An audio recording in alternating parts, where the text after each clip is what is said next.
नमस्कार, news point लेकर हाजिर हूं मैं राजीव। दोस्तों, आतंकवाद का गहरा जख्म लगे अभी 2 सप्ताह नहीं बीते हैं कि एक बार फिर से मौका परस्त सियासत के रंग देश में देखने को मिल रहे हैं और कहें तो दिखने शुरू हो गए हैं।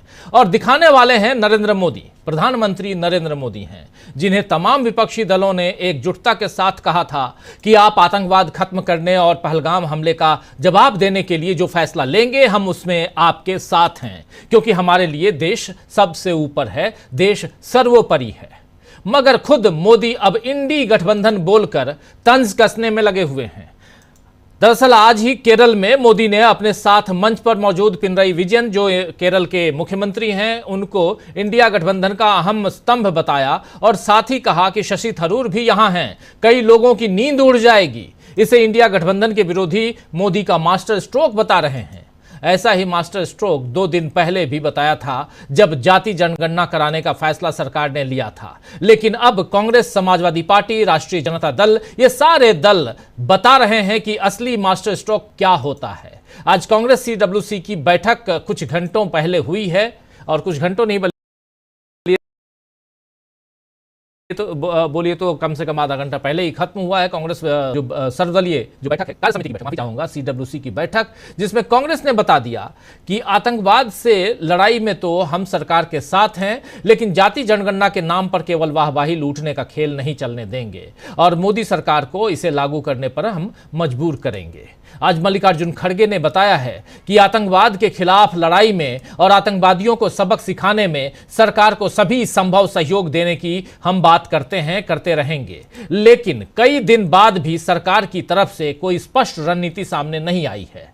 मल्लिकार्जुन खड़गे ने यह भी कहा कि राहुल गांधी ने कानपुर में शुभम द्विवेदी के परिवारजनों से मुलाकात की और साथ में मारे गए लोगों को शहीद का दर्जा देने और सम्मान देने की बात कही है। वहीं कास्ट सेंसस पर यानी जाति आधारित जनगणना पर मल्लिकार्जुन खड़गे ने राहुल गांधी को बधाई दी, जिन्होंने लगातार इस मुद्दे को उठाते हुए सरकार को जाति जनगणना का फैसला करने को मजबूर किया।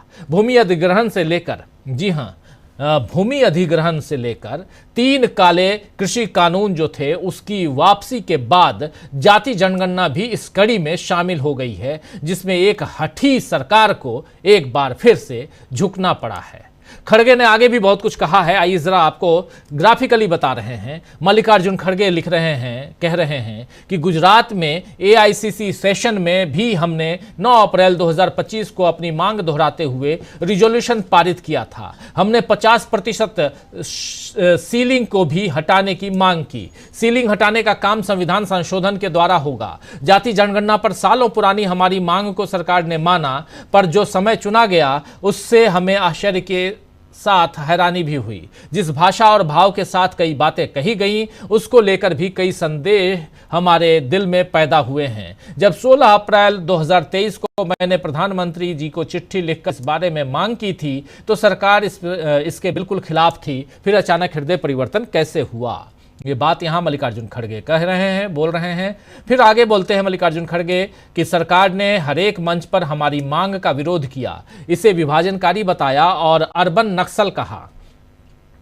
राज्यों के चुनावों में मोदी जी से लेकर RSS नेताओं ने इसकी आलोचना की। बटेंगे तो कटेंगे जैसे नारे दिए गए। हमें लोगों को यह बताने की जरूरत है कि UPA 2 में शुरू हुई 2011 कास्ट सेंसस की पूरी प्रक्रिया 31 मार्च 2016 में समाप्त हुई। सरकार ने इस बात को 2022 में एक राज्यसभा के प्रश्न के उत्तर में खुद माना है। फिर हमसे 2014 में अधूरे आंकड़ों को प्रकाशित करने की अपेक्षा नासमझी नहीं तो क्या है? हम ये कहेंगे, यहाँ पर सवाल है, और उसके बाद कह रहे हैं कि हम ये कहेंगे कि हमारी बात देर से ही सही उनकी समझ में आई। इस बात की हमें खुशी है। पुरानी कहावत है, देर आए दुरुस्त आए। लेकिन यह हमारे लिए किसी जीत हार या राजनीति का मुद्दा नहीं है। कांग्रेस हमेशा से ही देश के सामाजिक आर्थिक पिछड़ेपन और गरीबी के खिलाफ संघर्ष करती आ रही है। हमारे राजनीतिक एजेंडे का यह हिस्सा बना हुआ है। ये बात यहां पे मल्लिकार्जुन खड़गे कह रहे हैं। तो दोस्तों, आज सीडब्ल्यूसी यानी कांग्रेस वर्किंग कमेटी की बैठक में कांग्रेस ने बता दिया कि बीजेपी जिसे अपना मास्टर स्ट्रोक बताने में लगी है, उसका राजनीतिक फायदा उठाने की जल्दबाजी में बीजेपी को नुकसान हो सकता है, क्योंकि बाजी अब भी कांग्रेस के हाथ में है। वहीं आज राहुल गांधी ने छात्र संघ के नेताओं से उनके एक प्रतिनिधिमंडल से मुलाकात की, जिसमें छात्र संघ चुनावों पर प्रतिबंध, छात्र विरोधी एनईपी और न्यू एजुकेशन पॉलिसी जिसे कहते हैं, और ओबीसी एससी एसटी आरक्षण में खामियों सहित कई मुद्दों पर चर्चा हुई। बिहार चुनाव के पहले इस तरह की मुलाकातें कांग्रेस को मजबूती दे सकती हैं। उधर तेजस्वी यादव ने भी एक ट्वीट कर बताया कि पिक्चर अभी बाकी है। आइए जरा उस ट्वीट को देखते हैं, तेजस्वी यादव के ट्वीट को। कह रहे हैं तेजस्वी यादव कि जातिगत जनगणना तो शुरुआत है, पिक्चर अभी बाकी है। पिछड़ों अति पिछड़ों के लिए आरक्षित निर्वाचन क्षेत्र, निजी क्षेत्र में आरक्षण, ठेकेदारी में आरक्षण, न्यायपालिका में आरक्षण, मंडल कमीशन की शेष सिफारिशों में को लागू करेंगे, आबादी के अनुपात में आरक्षण देंगे, बिहार के लिए विशेष राज्य का दर्जा, बिहार के लिए विशेष पैकेज, उच्च मानसिकता के समता विरोधी संकीर्ण व नकारात्मक संघी भाजपाई इस पर भी हमें गाली देंगे, लेकिन बाद में बेशर्म हमारे ही एजेंडे को अपना मास्टर स्ट्रोक कहेंगे। कितने खोखले लोग हैं ये कह रहे हैं तेजस्वी यादव। वहीं अखिलेश यादव ने भी कहा है कि देश के 90% लोग जाति जनगणना चाहते हैं। आइए अखिलेश यादव को जरा सुनते हैं क्या कह रहे हैं, सुन लीजिए अखिलेश यादव को। कि हम सब लोग पीडीए परिवार के लोग और देश की 90% आबादी इस जनगणना के पक्ष में, जाति जनगणना के पक्ष में। ये पहला कदम है, ये पहला कदम है। इसके बाद हम सबको अपनी आबादी के हिसाब से हक और सम्मान मिल जाए, यही हमारे बाबा साहब भीमराव अम्बेडकर जी का सपना था, यही हमारे संविधान की प्रस्तावना है। हमें उम्मीद है कि जितना हम लोग आगे बढ़े हैं, मिलजुल करके एक साथ पीडीए के साथ खड़े हुए हैं, आने वाले समय में। तो सुन रहे थे आप, यहां पर सीधा अपनी बात कह रहे हैं, रख रहे हैं अखिलेश यादव। और इधर मोदी केरल में आज थे, केरल के बाद वो पहुंचे आंध्र प्रदेश की राजधानी अमरावती और वहां चंद्रबाबू नायडू की शान में कसीदे गढ़े। इसके बाद 4 तारीख को, यानी आज 2 तारीख है, 2 दिन बाद यानी दूसरे दिन कह लें 4 तारीख को मोदी बिहार जाने वाले हैं। यानी नायडू और नीतीश को साथ रखने की कोशिश में लगे हुए हैं और इससे जाहिर होता है कि एनडीए के भीतर अब भी वो मजबूती नहीं है जिसके दावे होते हैं। इसलिए मोदी दूसरों की नींद उड़ने की बात कर रहे हैं, जबकि मामला शायद उल्टा है। तो क्यों मिशन दक्षिण से लेकर मिशन नायडू नीतीश में लगे हुए हैं नरेंद्र मोदी?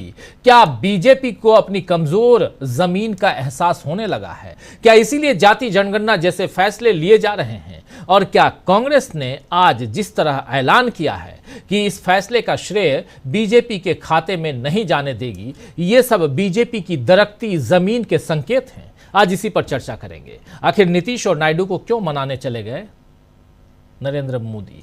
कांग्रेस ने कैसे बड़ी चुनौती दे दी है, ये सब चर्चा करेंगे। आइए हमारे साथ कुछ वरिष्ठ साथी जुड़े हुए हैं, उन वरिष्ठ साथियों से आपकी मुलाकात करवाता हूं। देखिए, इस वक्त 3 साथी हैं। प्रशांत टंडन जी हैं, शकील अख्तर जी हैं और अमलेंदु उपाध्याय जी हैं। आप तीनों का स्वागत है, इस्तकबाल है। स्वागत इस्तकबाल अब तमाम दोस्त साथी शुभचिंतक आप सबका, जो अब तक जुड़ चुके हैं उनका भी, जो जुड़ने वाले हैं उनका भी।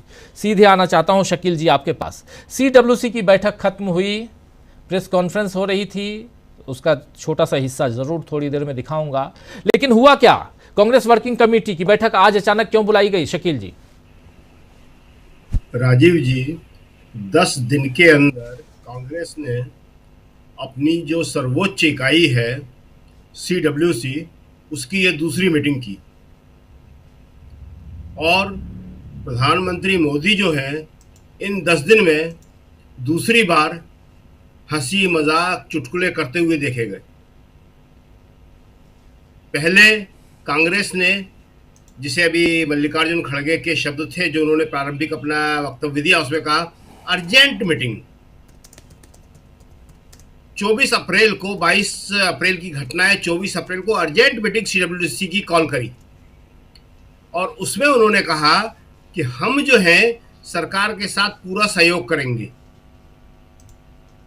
लेकिन अभी तक सरकार ने न कुछ किया है, न उसकी कोई स्पष्ट रणनीति है, न कोई वो योजना बता रही है। जी। कांग्रेस की ये दो CWC की मीटिंग जो है ये बहुत ही महत्वपूर्ण रही, जो ये बताती हैं कि राजनीति से परे विपक्ष किस तरह काम करता है। 11 साल से पहले तो कभी देश ने देखा नहीं था। कोई भी छोटी बड़ी घटना हो जाए, विपक्ष जो है ये करना चाहिए, वो करना चाहिए। प्रधानमंत्री मोदी तो गेटवे ऑफ इंडिया पहुंच गए थे बॉम्बे पे हमले के बाद में।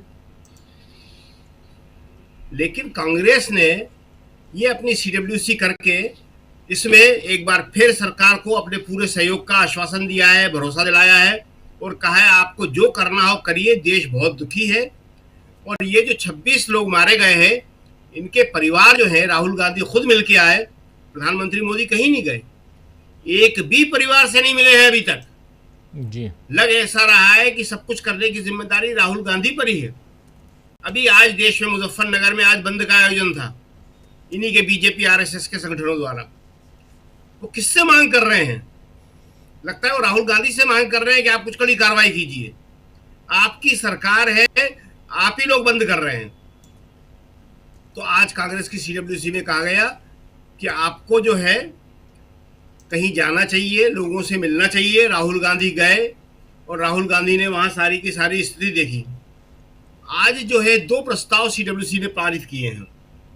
एक पहलगाम के ऊपर कि पहलगाम में जो कुछ हुआ है बहुत ही दुखद है, हम इसकी कठोर निंदा तो करते ही हैं, साथ में मांग करते हैं कि सरकार को इस पर कड़ी कार्रवाई करना चाहिए, हम उसके पूरी तरह साथ हैं। दूसरा बहुत ही इंपॉर्टेंट है जाति गणना पर। जी। जाति गणना के प्रस्ताव में कहा गया कि 11 साल तक लगातार विरोध और इनकार करने के बाद आखिर में मोदी सरकार को यह मांग स्वीकार करना पड़ी। लेकिन उसने ये नहीं बताया है कि वो क्या कदम उठाएगी इस मांग के क्रियान्वयन के लिए। कांग्रेस अध्यक्ष खड़गे ने सारी डिटेल दी उसमें कि क्या क्या उन्होंने कहा है, कब कब चिट्ठी लिखी है।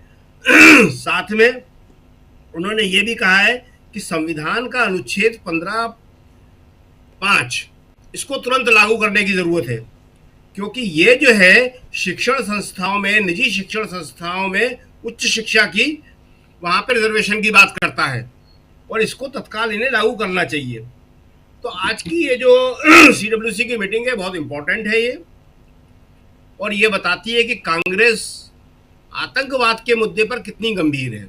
जी। देखिए ये जो लाए हैं जाति गणना का, ये तो कांग्रेस की मांग थी। ये अगर ये नहीं लाते तो कांग्रेस लाती इसको। जी। इसमें लाके कोई मोदी जी ने खास बात नहीं करी है। हाँ, एक बात जरूर उन्होंने करी है कि अपना जो काडर था, अपने जो लोग थे, उसमें जबरदस्त बेचैनी पैदा कर दी है। और यही इसका सबसे बड़ा जो है वो जो अर्थ है वो है इसका कि आप देखेंगे कि इंप्रेशन जो है, इंपैक्ट जो है इसका, ये वही है। बीजेपी के अंदर, RSS के अंदर बेचैनी होने लगी है। मीडिया में जो इनके अपने लोग थे, जिसे गोदी मीडिया कहते हैं, वो इस जाति गणना का विरोध करने लगे हैं। और सबसे बड़ी बात यह है कि अब जो है मोदी जी के लिए इस पिच पर खेलना सबसे ज्यादा मुश्किल होने वाला है।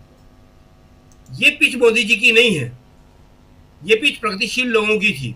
ये पिच सामाजिक जो समानता की बात करते हैं उनकी पिच थी।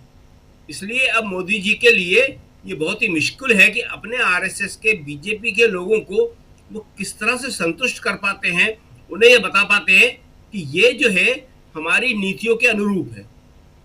जैसा कि कहा, जाति प्रस्ताव के ऊपर, जाति गणना के प्रस्ताव के ऊपर 11 साल तक जब से सरकार बनी है लगातार विरोध, लगातार इनकार, अर्बन नक्सल तक कहा कि जो ये मांग करते हो अर्बन नक्सल है। एक जो गडकरी जी है उनका बयान बहुत चल रहा है, उनका वीडियो है दरअसल वो, कि मैं लात मारूंगा उनके ऊपर। जी, जो करेगा जात की बात उसको मारेंगे लात। जी जी। तो ये सारे इनकी वास्तविक विचार थे। और ये जो जाति गणना का इन्होंने घोषणा की है, ऐलान किया है कैबिनेट में, वो इनके सिर्फ राजनीति के लिए लाए गए विचार हैं। इसीलिए कांग्रेस और बाकी विपक्षी दल बार बार मांग कर रहे हैं कि आप बताइए, कोई टाइम फ्रेम दीजिए, कैसे करेंगे। जैसे इन्होंने महिला वंदन अभिनंदन का किया कि महिलाओं को देंगे, वो कहीं कुछ नहीं है।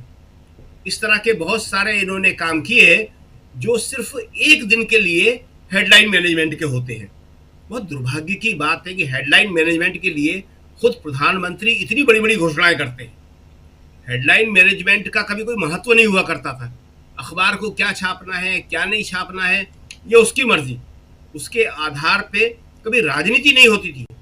मगर आज वो राजनीति हो रही है और अफसोस के साथ कहना पड़ रहा है कि वो राजनीति काफी हद तक सफल हो रही है।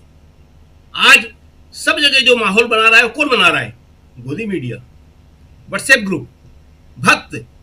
अब इनका तोड़ कैसे होगा, क्या होगा, ये विपक्ष के सोचने की बात है। देखिए, आज ये जो बहस हो रही है, इसका श्रेय किसको मिलेगा? ये बहस सिरे से ही बेमानी है। तो श्रेय तो इसका पूरा का पूरा विपक्ष को है, कांग्रेस को है। इसमें तो कोई सवाल ही नहीं उठता कि किसी भी तरह से कोई दक्षिण पंथी पार्टी, कोई प्रतिक्रियावादी पार्टी इसका श्रेय ले जाए जी। वो तो इसका सिरे से विरोध करते हैं, सैद्धांतिक रूप से विरोध करते हैं। वो तो बाकी लोग अगर कुछ करते हैं तो ज्ञानवन के आधार पर या किसी और मुद्दे पर बात कर सकते हैं। इनका तो जो जिसे कहते हैं मूल से ही विरोध है इसका, तो इसमें लेकिन कोई बात ही नहीं है कि श्रेय किसको मिलेगा। लेकिन इसको लेके बहस होने लगी। मतलब मीडिया पूरी कोशिश कर रहा है कि इसका श्रेय भी वो मोदी जी को दिला दे। क्या यह संभव है? बहुत मुश्किल काम है जी। बिल्कुल बिल्कुल, जनता को सोचना पड़ेगा, कांग्रेस को सोचना पड़ेगा, दूसरे विपक्षी दलों को सोचना पड़ेगा कि वो कैसे अपना नैरेटिव जो है लोगों के बीच पहुंचा पाते हैं। ये बहुत खराब समय है, सारी राजनीति नैरेटिव की होने लगी है। इस नैरेटिव की वजह से ही मोदी जी की हिम्मत होती है कि वो केरल में जाके इस तरह चुटकुला सुना सकते हैं कि आज की इस मीटिंग से रातों की नींद उड़ जाएगी लोगों की। आश्चर्य, रातों की नींद तो उड़ गई थी 22 अप्रैल को आतंकवादी हमले से। वो आतंकवादी हमले में कुछ नहीं बोल रहे, वो बोल रहे हैं कि आज मेरे साथ में केरल के मुख्यमंत्री बैठे हुए हैं और शशि थरूर बैठे हुए, ये लोगों की नींद उड़ा देगा। कमाल की बात है।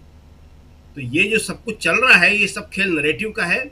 मोदी जी में जो इतना आत्मविश्वास है वो इसी वजह से कि मीडिया उनके साथ है, भक्त उनके साथ है। लेकिन अब हम ये बात उस दिन भी कही थी, आज फिर कह रहे हैं कि आरएसएस और बीजेपी, जिसने 100 साल तक, आरएसएस 100 साल की हो रही है, बीजेपी उसी के साथ की मानी जाती है, इन विचारों का विरोध किया, वो इसके साथ आ जाए, ये संभव नहीं दिखता। जी राजीव जी। बिल्कुल। हमारे साथ जुड़ गए हैं प्रोफेसर रविकांत जी। रविकांत जी, पहले आपके पास आता हूं, फिर प्रशांत जी के पास आता हूं। कास्ट सेंसस, जाति आधारित जनगणना, इसकी घोषणा और आज सीडब्ल्यूसी की बैठक जिसमें इसकी बात भी और भी तमाम मुद्दों पर बातचीत, कैसे इसको देखा जाए? कांग्रेस बहुत एक्टिव मोड में दिखाई देती है, प्रधानमंत्री नरेंद्र मोदी, और आखिर चूंकि इसकी घोषणा के बाद से आप पहली बार बैठे हैं, इसलिए मैं आपसे ये सवाल ज़रूर करना चाहूँगा जो मैं अपने तमाम साथियों से कर चुका हूँ। एक बार रिपीट कर रहा हूँ सवाल को कि आखिर सरकार को इसकी ज़रूरत इस वक्त क्यों आन पड़ी? क्या लगता है आपको आखिर इस वक्त, जबकि पूरा मीडिया, हमारे साथी शकील जी कह रहे थे, नरेंद्र मोदी का साथ दे रहा है, नरेंद्र मोदी का साथ दे न दे, देश का साथ खूब दे रहा है, इस ढंग से दे रहा है कि सुबह से शाम तक पाकिस्तान को कितनी बार हरा चुका है।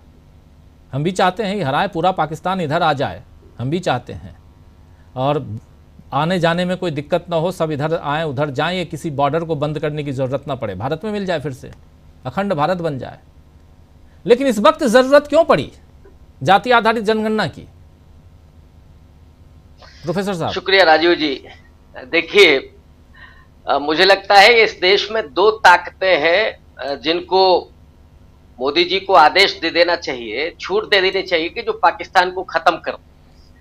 एक तो पूरा गोदी मीडिया है और दूसरा आरएसएस के तमाम स्वयंसेवक, जिनके बारे में खुद मोहन भागवत ने कहा था कि सेना को तो महीनों लगते हैं तैयारी में, हम 7 दिन में ही चढ़ाई कर सकते हैं। लेकिन आश्चर्य है कि मोदी जी क्यों नहीं उनको अनुमति दे रहे हैं ताकि पाकिस्तान का नामो निशान मिट जाता। जितना आक्रामकता है, जितना लोग पाकिस्तान को मिटाने पर आमादा है।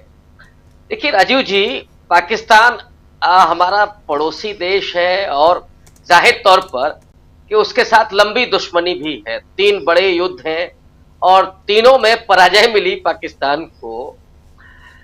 लेकिन आश्चर्य इस बात का है कि भारत को बनाने के बजाय ये गोदी मीडिया के चैनल्स पाकिस्तान को मिटाने में लगे हैं।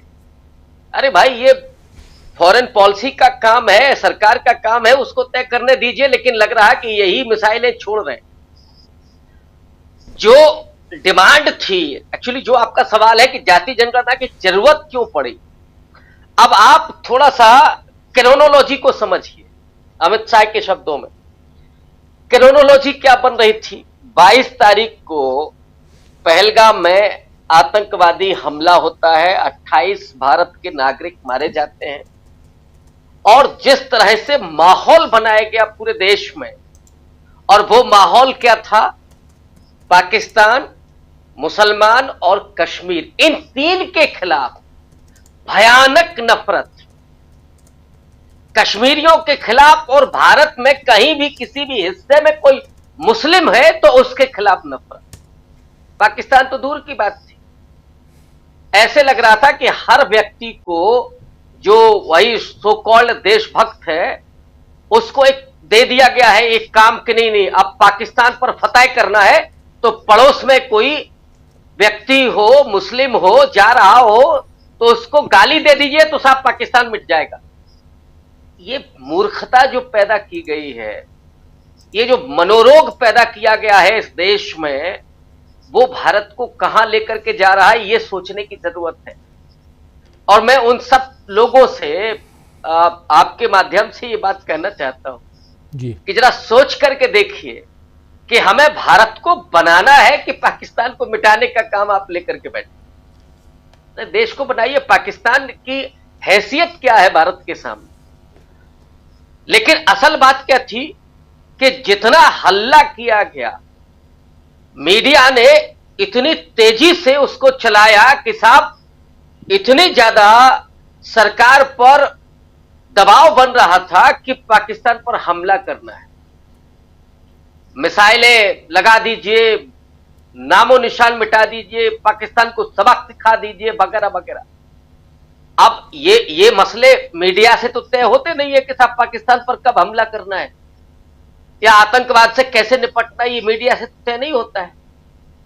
लेकिन जब आपने भस्मासुर पैदा कर लिया है तो वो तो करेगा ही, उसके वो तो नौटंकी ही करेगा, उसके पास है क्या। अब आप टास्क दें या ना दें, मोदी जी अगर छींक भी दे तो उसको भी कहिए, वो माना जाएगा कि ये मोदी जी का मास्टर स्ट्रोक है, मोदी जी ने छींक दिया आज और पता नहीं क्या क्या उसका नैरेटिव बन जाएगा। तो उसके एवज में अब उसको कैसे मैनेज किया जाए, कैसे डैमेज कंट्रोल किया जाए, क्योंकि लोगों की भावनाएं तो एकदम पूरा राष्ट्रवादी हो गया था ये देश। तो उनके लिए फिर जाति जनगणना अचानक से, वही मोदी जी जो मानते ही नहीं थे कि देश में जातियां हैं, 4 ही जातियां बताते थे। राहुल गांधी तो जाति जनगणना की बात कर रहे थे तो टुकड़े टुकड़े गैंग हो गए थे। वो भाजपाई लोग क्या क्या कह रहे थे, जरा उनके अगर आप बयान एक एक करके सुना दें। वो याद है ना गडकरी जी की कि जो करेगा जाति की बात उसको मारेंगे हम लात। अब गडकरी जी बेचारे क्या करेंगे, यहां योगी आदित्यनाथ क्या करेंगे, प्रमोद कृष्णम क्या करेंगे, जो राहुल गांधी को पानी पी पी पे करके कोस रहे थे। जरा वो बयान प्रमोद कृष्णम का खुद अगर वो देखे तो कहीं चुल्लू भर पानी में डूब करके मर जाए, उनकी ये हालत है। अब वही भाजपाई बता रहे हैं कि जाति जनगणना के फायदे क्या क्या। लेकिन असली मुद्दे पर मैं आता हूं।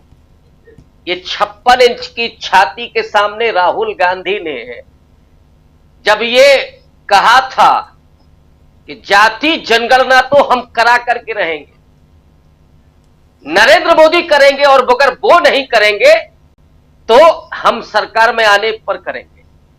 लेकिन ये ध्यान रखिएगा, राहुल गांधी के लिए ये सिर्फ एजेंडा नहीं था, ये पॉलिटिकल एजेंडा नहीं था केवल जी, ये उनके लिए व्यक्तिगत मिशन था।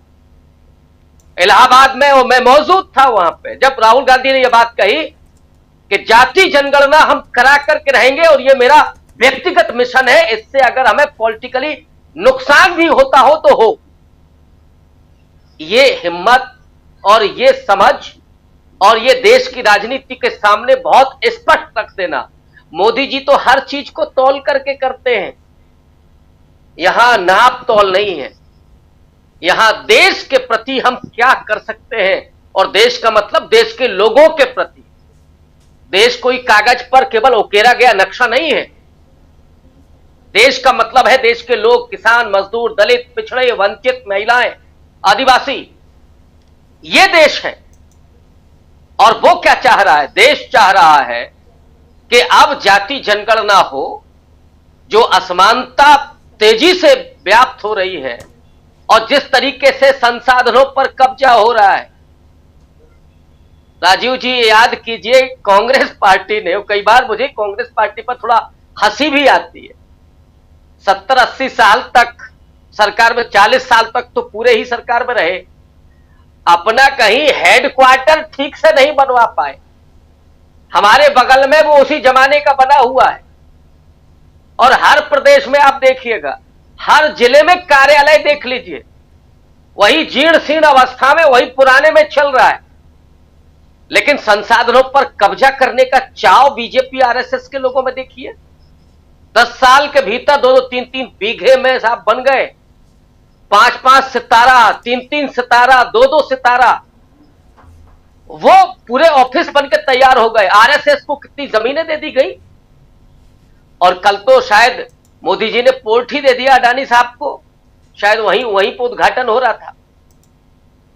तो संसाधनों पर कब्जा इन 10 साल में जो हुआ है, ये जाति जनगणना केवल मुंडी नहीं गिनी जाएगी, कितना माल पानी कहां है ये भी पता चलेगा। हो सकता है कि मोदी जी केवल मुंडी गिनवाएं। राहुल गांधी ने कहा ना कि अभी और 2 कदम और, अभी तो 50% की सीलिंग खत्म होनी है, निजी क्षेत्र में आरक्षण लागू होना है, और कहां कौन बैठा हुआ है, कितने संसाधनों पर किसका कब्जा है, यह भी पता चलेगा। और उसके बाद जो कमजोर है उसके लिए नीतियां बने, यह देश चाहता है। अगर आपको भारत को मजबूत करना है, अंबानी और अडानी से भारत की ताकत तय नहीं होगी कि भारत 5वीं बड़ी अर्थव्यवस्था है कि 3री बड़ी अर्थव्यवस्था है। अगर 80-82 करोड़ लोगों को 5 किलो राशन आप दे रहे हैं तो यह देश की ताकत है क्या? या अडानी साहब अगर दुनिया के दूसरे नंबर के अरबपति हो जाएंगे तो सब पूरे देश में खुशहाली आ गई क्या? नहीं। तो जाति जनगणना, जिसको राहुल गांधी ने कहा, मैं दोहरा दे रहा हूं कि अगर पॉलिटिकली हमको नुकसान भी होता है तो हो जाए, लेकिन हम इसे करा के रहेंगे क्योंकि मेरा व्यक्तिगत मिशन है। और ऐसे मिशन की बात कौन कर रहा था? थोड़ी बात अतिशयोक्तिपूर्ण हो सकती है और मैं कतई तुलना नहीं करना चाहता, लेकिन इस तरह का मिशन और इस तरह का जो सपना देखा था डॉक्टर अंबेडकर ने, जिसमें वो टिकते थे, ये नेहरू जी, कि अगर पॉलिटिकली नुकसान भी हो रहा है तो हो जाए, लेकिन देश के निर्माण के लिए हम क्या कर सकते हैं, वो राहुल गांधी का मिशन। और इसलिए पूरा देश उनको बधाई दे रहा है। जानते तो सब है, भक्त कहे भले ही नहीं, कि किसके दबाव में हुआ है। राहुल गांधी बार बार जो बात कह रहे थे वो कराने के लिए मजबूर हुए, तो उसके कई कारण हैं। लेकिन राजनीति तो की है मोदी जी ने, लेकिन उस राजनीति में सफल होने वाले नहीं है, क्योंकि ईमानदारी जो राहुल गांधी की है, जो दृढ़ता है, जो मजबूती है, जो देश प्रेम है, जो समाज के प्रति प्रेम है, वो आज नहीं तो कल। देखिए, जो सत्य होता है उसको स्ट्रगल करना पड़ता है। लोग कहते हैं ना कि सत्य पराजित नहीं होता, परेशान होता है। राहुल गांधी परेशान भरे ही रहे हों, लेकिन पराजित नहीं है और ना ही पराजित होंगे। राजीव जी। जी बिल्कुल बिल्कुल। अब ज़रा आना चाहता हूं प्रशांत जी आपके पास आऊं उससे पहले ज़रा अभी सीडब्ल्यूसी की जो बैठक खत्म हुई है उसके बाद प्रेस कॉन्फ्रेंस हुई, वो सुन लेते हैं। उसमें कुछ बातें बताई गई हैं, सुन लेते हैं ज़रा क्या कुछ बताया गया है उस प्रेस कॉन्फ्रेंस में और कांग्रेस की रणनीति क्या है। यहाँ दो बातें इंपॉर्टेंट चल रही हैं प्रशांत जी। एक, कांग्रेस अपनी रणनीति बना रही है। पिछले 10 दिनों में दूसरी बार सीडब्ल्यूसी की बैठक हुई। एक बैठक हुई थी, अभी बताया शकील जी ने, जैसे ही 22 तारीख की घटना घटी उसके बाद, और दूसरी बैठक आज हो गई शाम 4 बजे। तो एक तरफ कांग्रेस की रणनीति, दूसरी तरफ दक्षिण भारत, उसके बाद फिर आंध्र प्रदेश, उससे पहले बिहार, फिर बिहार जा रहे हैं परसों नरेंद्र मोदी। और तीसरी तरफ देखिए कि पहलगाम के बाद लगातार नेशनल मीडिया, मेरे से कुछ लोग, मेरे साथी मैसेज कर रहे हैं, आप लोग भारत पाकिस्तान युद्ध के बारे में कुछ नहीं बता रहे हैं। हमारे एक साथी ने लिखा कि आप लोग क्यों नहीं, आपके चैनल पे तो कुछ भी नहीं है भारत पाकिस्तान युद्ध के बारे में, आप लोग क्या, कौन सी पत्रकारिता कर रहे हैं। अरे भाई, हाथ जोड़ रहा हूं, कोई युद्ध अभी नहीं हो रहा है। जिस दिन युद्ध होगा हम खबर पहुंचा देंगे, सार्वजनिक तौर पे कह रहा हूं। अभी ये जो गोदी मीडिया है, हमारे एक साथी चैनल 4 PM को आप लोग जानते हैं कि बंद करवा दिया गया। क्यों बंद करवाया गया? इसलिए सरकार का कहना है कि वो नेशनल सिक्योरिटी का मामला है। लेकिन ये लोग क्या कर रहे हैं प्रशांत जी, ये बात करनी चाहिए कि नेशनल मीडिया क्या कर रहा है। रात दिन आपको, हमको डर और डर के साए में ढकेल रहा है लगातार कि हाँ, भारत बॉर्डर पे पाकिस्तान ने ये कर दिया। पाकिस्तान, अच्छी बात है, भारत कर दे, पाकिस्तान का खात्मा कर दे, हम भी चाहते हैं, लेकिन झूठ तो मत परोसो। आप झूठ परोस रहे हैं, इसलिए तकलीफ है। प्रशांत जी देखेंगे, लेकिन पहले आपकी प्रतिक्रिया। देखिए, टीवी स्टूडियो में युद्ध से जो 26 लोग मारे गए हैं उसको इंसाफ नहीं मिलेगा।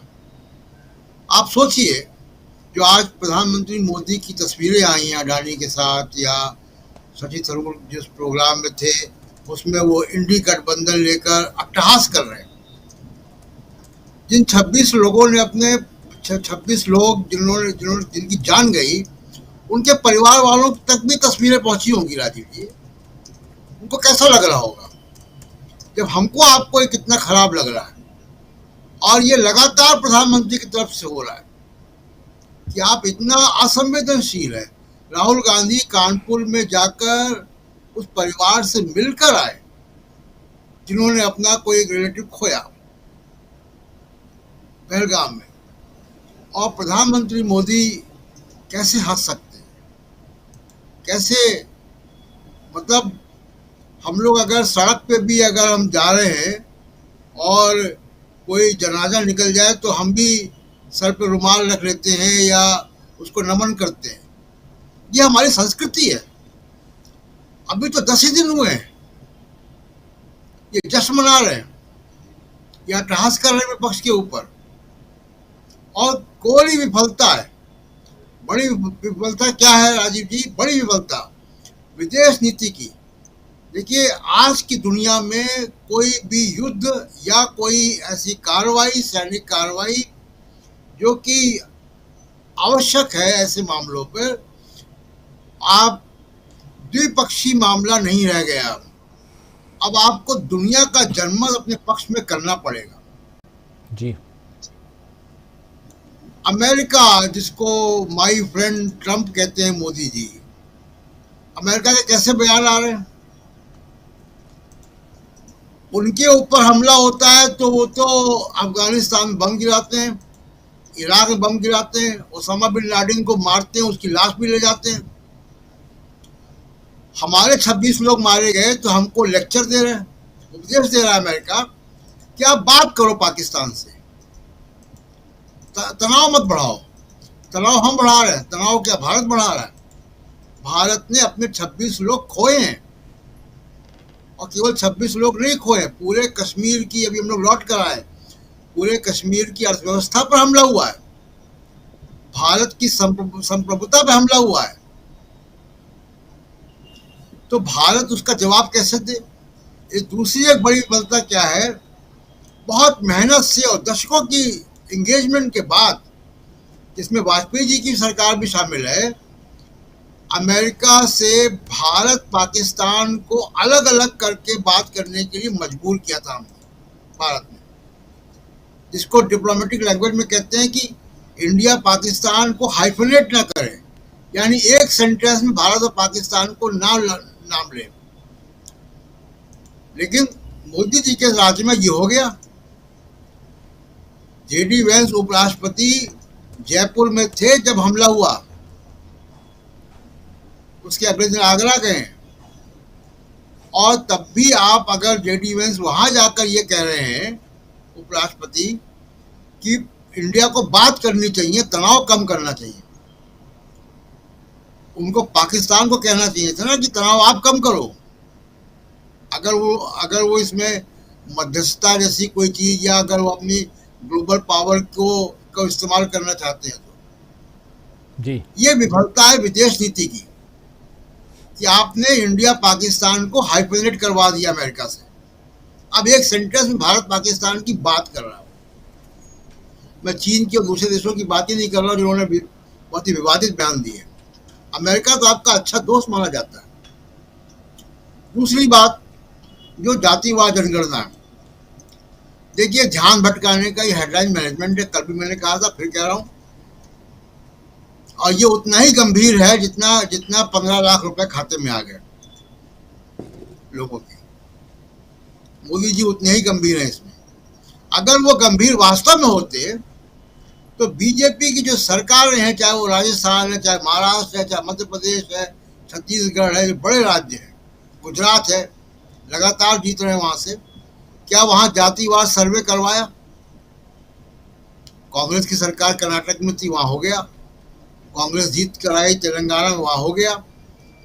कांग्रेस, आरजेडी, वामपंथी पार्टियां जब नीतीश कुमार के साथ थी तो वहां हुआ जातिवाद सर्वे बिहार में। और बिहार के जातिवाद सर्वे से क्या निकल कर आया? सिर्फ एक आंकड़ा बताता हूं, जो बात रविकांत जी, प्रोफेसर रविकांत कह रहे थे। लगभग 90% जो है बहुजन वर्ग पाया गया वहां पे। बहुजन वर्ग जो मतलब दलित, ओबीसी, शेड्यूल ट्राइब, 89.42%, और उसके पास जमीन कितनी है? 15%। भूमिहार की जनसंख्या कितनी पाई गई? 2.87%। जमीन कितनी उनके पास? 39%। जिसकी 90% आबादी है उसके पास जमीन 15% है। जिसकी 3% पॉपुलेशन में नहीं है उसके पास जमीन लगभग 40% है। यह असमानता है, और यह असमानता केवल कैसे दूर होगी? जातिवाद जनगणना केवल घोषणा करने से नहीं होगा, उसके बड़ी सारी लेयर्स है। आपको जातियों की पहचान करनी पड़ेगी। जिन अधिकारियों ने जनगणना काम किया वो कह रहे हैं कि कम से कम 6 महीना तो लगेगा पहचान करने में जातियों की, या उसकी तैयारी करने में जनगणना की। उसके बाद लगभग 1-1.5 साल लगता है जनगणना पूरा होने में, डेटा आने में। जी, तो केवल घोषणा कर देने से नहीं होगा। घोषणा तो जनगणना की 2019 में भी हो चुकी थी, लेकिन वो अभी तक जनगणना नहीं हो पाई। तो इसमें गंभीरता की कमी है। अब तो बीजेपी के साथ सरकार है, जातिवाद सर्वे का आंकड़ा आपके पास है, कर दो आरक्षण। आप जमीनों के बारे में कोई कानून ले आओ कि जिसकी जनसंख्या के हिसाब से जो अनुपात है उसको हम, जमीनों का जो अनुपात गड़बड़ है उसको हम ठीक करेंगे। सीलिंग का कोई कानून लेकर आओ, लैंड सीलिंग का, या लैंड सीलिंग चकबंदी का जो कानून उसको लागू करो सख्ती से। पहचान करो कि बेनामी जमीनें कैसे जिसकी आबादी 3% भी नहीं है उसके पास 39% जमीन कैसे है बिहार में। और अब यही लोग अगर जातिवाद जनगणना का समर्थन कर रहे हैं तो शक तो पैदा होता है कि ये राजनीति है, ये हेडलाइन मैनेजमेंट है, ये गंभीर नहीं है। जी राजीव जी, बिल्कुल ये गंभीर मामला नहीं है। जरा सुन लें सीडब्ल्यूसी की बैठक के बाद क्या कुछ बताया गया है कि इस बैठक में क्या हुआ। कांग्रेस वर्किंग कमेटी की पिछले 10 दिनों में आज दूसरी बार बैठक, पहली बैठक जो हुई वो पहलगाम मामले के बारे में, और दूसरी बैठक आज हुई है। जरा क्या कुछ हुआ है वहां, शकील जी पहले कुछ बता चुके हैं, लेकिन और आगे जरा कांग्रेस की ही जुबानी सुन लेते हैं। सुनिए जरा। मुद्दा ये है कि एक तरफ असली 56 सवाल सामाजिक न्याय को लेकर और दूसरे तरफ एक फेक 56 इंच की छाती। तो आपने अच्छी तरीके से हमें याद दिलाया है कि फेक 56 इंच की छाती बनाम असली 56 सवाल सामाजिक न्याय के लिए। ये क्वेश्चनर आपको मिल जाएगा, तेलंगाना का जो 56 सवाल पूछे गए थे और 6-8 महीने के अंदर ये पूरा सर्वे किया गया था। तो अगर आपके कुछ सवाल हैं, बघेल जी, पायलट जी, सप्तगिरी और चन्नी जी जवाब देंगे, पूछिए इनसे। मेरा सवाल हेलो जो भी जवाब दे पाए टारगेट राहुल गांधी इस बैठक में थे। राहुल गांधी संसद से लेकर सड़क तक जाति जनगणना को लेकर आवाज उठाते रहे हैं और ये कहते रहे कि उन मच्छी की आंख है कास्ट सेंसस कराना। तो आज राहुल गांधी ने कांग्रेस वर्किंग कमेटी की बैठक में क्या कहा, क्योंकि आपकी सबसे बड़ी नीति निर्धारक इकाई है ये जयराम जी बता पाएंगे सर? किसने क्या कहा हम नहीं बताएंगे। कांग्रेस अध्यक्ष की जो ओपनिंग रिमार्क्स थी वो आपको मिल गया होगा अभी तक। राहुल जी ने यही कहा है कि पहला कदम है, पर डिटेल क्या है, प्रश्नावली कहां है, कोई जानकारी नहीं है। बजट का आवंटन नहीं हुआ है। तो उन्होंने कहा पहला कदम है, हमारी आलोचना की गई, हमें निशाना बनाया गया। अचानक जब पूरा देश पहलगाम को लेकर शोक मना रहा है, अचानक रात को यह निर्णय लिया गया, क्यों लिया गया, तो ये सब सवाल उठते हैं। तो राहुल जी ने यही कहा कि ये पहला कदम है, पर और कई सवाल बाकी हैं। 50% सीमा का सवाल बाकी है, अनुच्छेद 15(5) का सवाल बाकी है, तो बहुत सारे सवाल हैं। पर सेंसस को ही लेकर राहुल जी ने यह कहा कि अगर आप ईमानदारी से करना चाहते हैं तो तेलंगाना मॉडल को आपको अपनाना ही होगा। 56 इंच की छाती छोड़िए, 56 सवाल पूछिए, यही उन्होंने कहा। सर बघेल सर से मेरा सवाल है, नीरज हूं न्यूज 18 इंडिया से। जो जातिगत जनगणना को लेकर प्रस्ताव है उसमें आप लोग की मुख्य मांगे क्या है? ऐसे तो आप लोग रखते रहे, लेकिन अगर 3-4 मुख्य मांगों की बात करें, जैसे आप चाहते हैं कि समय सीमा के तहत हो, इसके अलावा और क्या क्या मुख्य मांगे हैं? पहली बात तो यह है कि जो भारत सरकार की कार्यशैली है, मोदी जी की कार्यशैली है, वो उसमें लोगों को विश्वास नहीं है। उसके कारण पहले भी बताया जा चुका है, मैं उसको दोहराना नहीं चाहता। लेकिन अभी ये है कि ये टाइम बाउंड प्रोग्राम होना चाहिए, नंबर 1। नंबर 2, ये केवल जाति जनगणना नहीं है, केवल आप एक कॉलम डाल दें आपकी जाति क्या है, वहां तक के सीमित नहीं रहना चाहिए। जिस प्रकार से अभी उल्का जी ने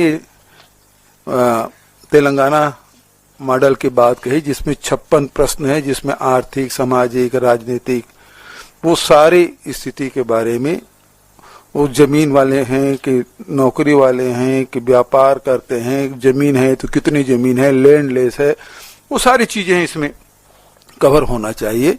और तीसरा बात जो अभी जयराम रमेश जी ने कहा, 15(5) का उल्लेख, जिसमें प्राइवेट यूनिवर्सिटी कॉलेज है, उसमें भी ST, SC, OBC को भी उसमें आरक्षण मिलना चाहिए। ये सारी बातें हैं जिसमें समावेश किया जाना चाहिए। 50% के जो कैप है वो हटाया जाना चाहिए। जयराम जी इधर। मैं न्यूज 18 जम्मू कश्मीर से हूं। आप लोगों ने एक सवाल उठाया कि जो सरकार की, भारत सरकार की नीति है वो स्पष्ट नहीं है, लेकिन भारत सरकार ने कई बड़े कदम उठाए हैं और इंफ्रास्ट्रक्चर से लेकर सभी चीजें सामने हैं। लेकिन आपको ऐसा क्यों लगता है कि इस चीजें स्पष्ट नहीं है? और जिस तरीके से भारत सरकार ने कहा कि हमने फौज को पूरी तरीके से छूट दी है, क्या उससे भी आप लोग संतुष्ट नहीं है? देखिए, सवाल इस बात का है कि ये बात उरी के समय भी कहा गया और ये समय पुलवामा के समय भी कहा गया, वही बात अभी कही जा रही है। तो भारत सरकार ने सेना को छूट दिया हुआ है, उन्होंने कहा कि आपको छूट दी जाती है, लेकिन डायरेक्शन किससे लेंगे? सेना अपने आप तो लेती नहीं। ये कहने के लिए अलग बात है कि सेना को छूट दी गई है, लेकिन डायरेक्शन, निर्देश तो भारत सरकार से लेंगे, चाहे रक्षा मंत्री निर्देश दे चाहे प्रधानमंत्री दे। तब तो ये अपने दायित्व से क्यों बचना चाह रहे हैं? महत्वपूर्ण बात है, उनको न्याय कब मिलेगा, देश को न्याय कब मिलेगा? देश में जो अटैक हुआ, ये आक्रमण भारत के ऊपर है, और वो जो 26 लोग मारे गए हैं, शहीद हुए हैं, उनको न्याय कब मिलेगा? इसकी जिम्मेदारी कौन लेगा? इसकी जांच कब कराएंगे? क्या गृह मंत्री जी इसकी जिम्मेदारी लेते हैं कि रक्षा मंत्री इसकी जिम्मेदारी लेते हैं? सूचना तंत्र क्यों फेल हुआ? सुरक्षा में चूक क्यों हुई? जब वहां एक सांसद अपने शादी की सालगिरह मनाते हैं तो पूरी सुरक्षा व्यवस्था, और हजारों जब वहां सैलानी जाते हैं तो उनके एक कांस्टेबल तक नहीं। तो देश के सामने तो सवाल यही है, जो पीड़ित पक्ष है वो यही सवाल पूछ रहे हैं, हमारी सुरक्षा क्यों नहीं दी गई, हमको सुरक्षा क्यों नहीं दी गई? इसकी जिम्मेदारी कौन लेगा? क्या गृह मंत्री जी किसी पर नहीं देना चाहिए इसमें? सर आई हैड सर मेरा ऑलमोस्ट सिमिलर क्वेश्चन था, बस एक तो सुन रहे थे यहाँ साफ साफ बहुत सारे सवाल, जिसमें एक जाति जनगणना और उस पर नेटवर्क 18 का सवाल आपने सुन लिया, लेकिन दूसरी तरफ सुरक्षा का मामला जिसमें 26 लोगों की जान उनके लिए और उनके परिजनों के लिए, और उसके अलावा भारत के में जो आतंकवाद है इसको लेकर गंभीर चिंतन मनन यहाँ पर कांग्रेस ने CWC की बैठक में किया है, ये साफ दिखाई दे रहा है, इसलिए जवाब भी उसी हिसाब से दिए जा रहे हैं। लेकिन पहले इसी बैठक को लेकर जो अभी आप सुन रहे थे अमलेंदु जी, इस पर आपकी पहली प्रतिक्रिया, और उसके बाद आगे चर्चा और बढ़ाते हैं। बहुत कुछ है जिसमें नीतीश और नायडू को आखिर मनाने में क्यों लगे हुए हैं नरेंद्र मोदी, इसको भी डिकोड करने की कोशिश करेंगे। लेकिन पहले CWC की बैठक। CWC की बैठक असल में जो बातें आई हैं अभी तक सामने, उसमें दो बातें महत्वपूर्ण हैं, और दोनों ये है कि एक तो जिस तरीके से जातिगत जनगणना कराने की सरकार ने घोषणा की है, तो सिर्फ जातियों के सिर गिनने की बात नहीं हो, जातियों के पास क्या क्या है, किसके पास संसाधनों पे किसका कितना हक है, ये बात भी सामने आनी चाहिए। इस बात पे जोर दिया गया है और इसका प्रस्ताव वहां पारित हुआ है। तो ये महत्वपूर्ण बात है। और राहुल गांधी ने जब अपनी प्रेस कॉन्फ्रेंस की थी सरकार की घोषणा के तुरंत बाद, उसमें भी उन्होंने कहा था कि हमारे पास मॉडल है, कि तेलंगाना का मॉडल जहां हमने कराया है, तो हम आपको अच्छे से बता सकते हैं कि ये कैसे हो सकता है, और एक कमेटी बनाई जाए जिसमें कुछ जो विशेषज्ञ हैं वो शामिल हो। तो ये है। तो अब चूंकि जिस तरीके से मोदी जी हंसते हुए नजर आ रहे हैं, और जिस तरीके से राजीव जी बीजेपी के लोग कुतर्क कर रहे हैं जातिगत जनगणना को लेकर, उससे ये संदेश जाने लगा है कि वास्तव में क्या ये सिर्फ एक हेडलाइन मैनेजमेंट है। क्योंकि अब ये सवाल उठने लगे और लोग खुलकर कह रहे हैं कि ये सिर्फ हेडलाइन मैनेजमेंट है और ये जातिगत जनगणना होगी नहीं, और हुई भी तो इसके आंकड़े कभी नहीं आएंगे। इस तरीके की शंकाएं भी व्यक्त की जाने लगी। तो कांग्रेस ने अपनी तरफ से एक सतर्कता बरती है कि मोदी जी ने या बीजेपी ने जो किया है कि साहब हम कराएंगे और इसका एक माइलेज देने की कोशिश की है, तो वो सिर्फ धोखाधड़ी ना हो जाए लोगों के साथ। तो उसका एक तरीके से ताजा प्लान तैयार कर लिया कांग्रेस ने कि हम आपको चुनौती दे रहे हैं कि आपको ये जब आपने घोषणा की है तो कायदे से कराना होगा और सिर्फ हवाई बातें करके नहीं निकल जाना होगा। तो इसकी एक तैयारी कर ली। दूसरा जो सवाल पूछे गए खासतौर से भूपेश बघेल ने जिनके जवाब दिए, पहलगाम के बाद सरकार क्या कर रही है और क्या चल रहा है, जैसे आपने भी टिप्पणी की कि भाई युद्ध जो है केवल मीडिया में चल रहा है और मीडिया से बाहर निकल गई तो सब शांति है सीमा के इधर भी और उधर भी, और जब होगा युद्ध तब देखा जाएगा, तब उसमें किया जाएगा जो करना होगा। सरकार की गाइडलाइन आ चुकी है कि आपको युद्ध का कवरेज नहीं करना है, तो हम तो उसका पालन कर रहे हैं, युद्ध का कवरेज नहीं कर रहे हैं। अब ये मीडिया जो बता रहा है कि युद्ध चल रहा है और हवाई जहाज जो है फाइटर हवाई जहाज वो सड़कों पर उतर रहे हैं और पाकिस्तान थर थर कांप रहा है, तो उनके पास ज्यादा जानकारी होगी, उनको छूट मिली होगी सरकार की तरफ से, दे दिया होगा उनको, आप कुछ भी चलाते रहिए। बताया जा रहा है कि बंकर सीमा पर खुल गए हैं, वहां जो है कहाँ का बंकर है ये भी बता दिया है इस मीडिया ने। तो ये तो कुछ भी कर सकता है ये मीडिया। तो हम लोगों की जिम्मेदारी है राष्ट्र के प्रति भी और पत्रकारिता के प्रति भी, तो हम अपनी जिम्मेदारी पूरी कर रहे हैं। मैं आज जो उनसे सवाल पूछा गया भूपेश बघेल से, तो उन्होंने भी सवाल उठाया कि भाई आखिर प्रधानमंत्री खामोश क्यों है, और जब आपको कह दिया गया, विपक्ष ने कह दिया कि आपको जो करना है कीजिए, तो उस पर अभी तक सरकार कोई एक्शन क्यों नहीं ले रही है। और दूसरा राजीव जी जो जिस तरीके से आज फिर प्रधानमंत्री की हंसते हुए आया है और वो कटाक्ष करते हुए नजर आ रहे हैं, तो ये एक जो है प्रधानमंत्री ने कहा जाए खुद कहावत है कि आ बैल मुझे मार, तो वो प्रधानमंत्री ने खुद साबित किया है कि ऐसे संकट के समय में भी जब देश में मतलब आपका मीडिया जो वो तो बता रहा है कि युद्ध हो रहा है पाकिस्तान से और पाकिस्तान थर-थर कांप रहा है और आप वहां जो हंस रहे हैं, तो आपकी हंसी से थर-थर कांप रहा है कि इस मीडिया से थर-थर कांप रहा है पाकिस्तान, ये भी मालूम पड़ जाए देश को कि बड़ी कृपा होगी फिर। तो कुल मिला के राजीव जी मसला यही है कि जो कहा भूपेश बघेल ने भी कि भाई मोदी जी को करना चाहिए, एक्शन लेना चाहिए और सर्वदलीय बैठक की उसकी संसद के विशेष सत्र की मांग फिर उठ रही है कि इसको किया जाए। तो कुल मिलाकर ये मसले हैं और इन पर सरकार मुझे लगता है कि शायद घिरी हुई नजर आती है। और जहां तक नायडू और नीतीश को मनाने का सवाल है, आज तो मोदी जी ने बड़ी बात कह दी है वहां अमरावती में और बताया है उन्होंने कि चंद्रबाबू नायडू बहुत सीनियर हैं और जब मोदी जी नए नए मुख्यमंत्री बने थे तब वो चंद्रबाबू नायडू जो काम कर रहे थे उनसे सीख लेकर जो थे वो सीख रहे थे कि कैसे काम किया जाता है और अब उसको इम्प्लीमेंट कर रहे हैं। तो भाई अगर इतना ही आपने सीख लिया है चंद्रबाबु नायडू से, प्रधानमंत्री चंद्रबाबु नायडू को बना दो, आपको जरूरत क्या जब आप चंद्रबाबु नायडू से सीख रहे हैं कि चंद्रबाबु नायडू ने क्या काम किया।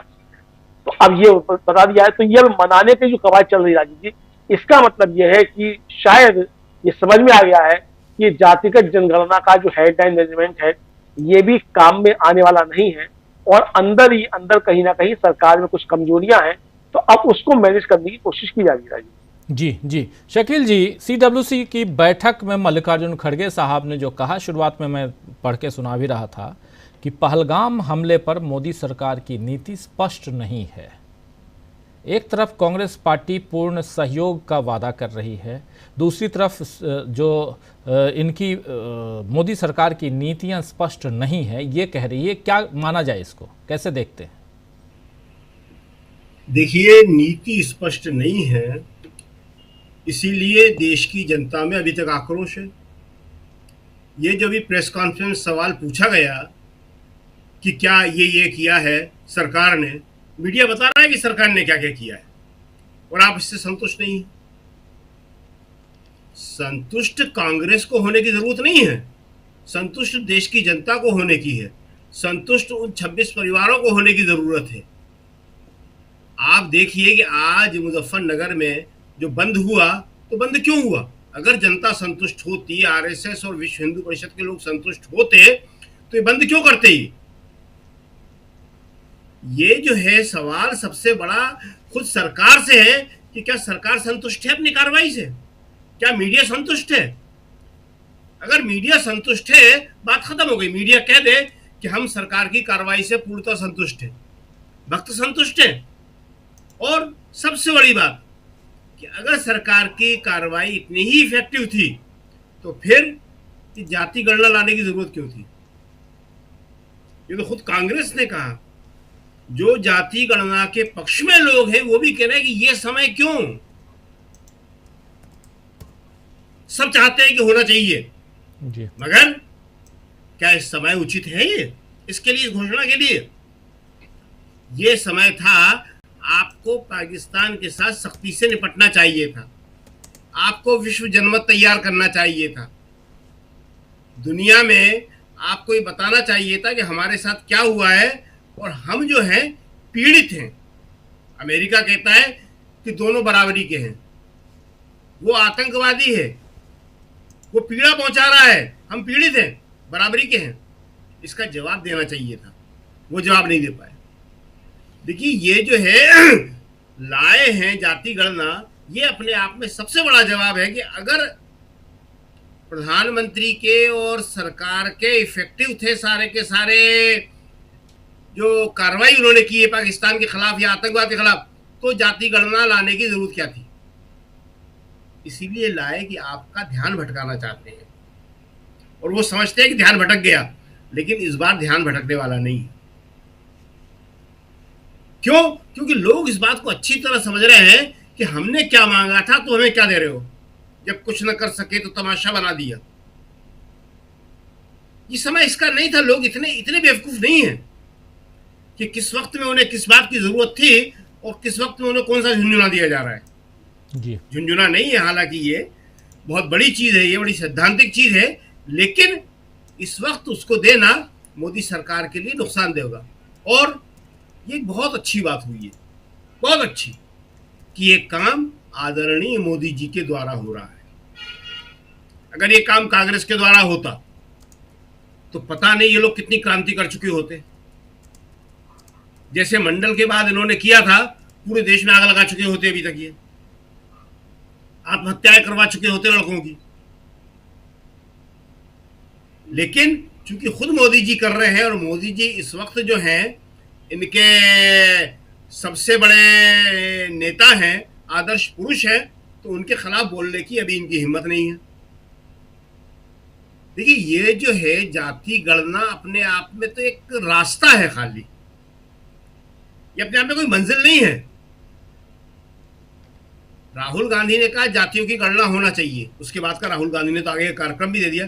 लेकिन जाति गणना होने के बाद क्या होगा? बिहार में चुनाव है, बिहार के सारे आंकड़े आ गए हैं कि वहां कितनी जमीन किसके पास है, और बिहार में ये मांग शुरू हो गई है कि बिहार में उन जमीनों का पुनर्वितरण होना चाहिए, लैंड रिफॉर्म जी, भूमि सुधार।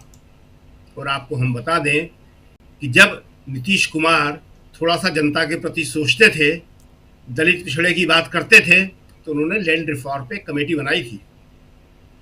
उसकी रिपोर्ट जो है वो दबा के बैठे हुए हैं आदरणीय नीतीश कुमार जी। नीतीश कुमार में अगर हिम्मत है उस रिपोर्ट को वो सामने ला दे।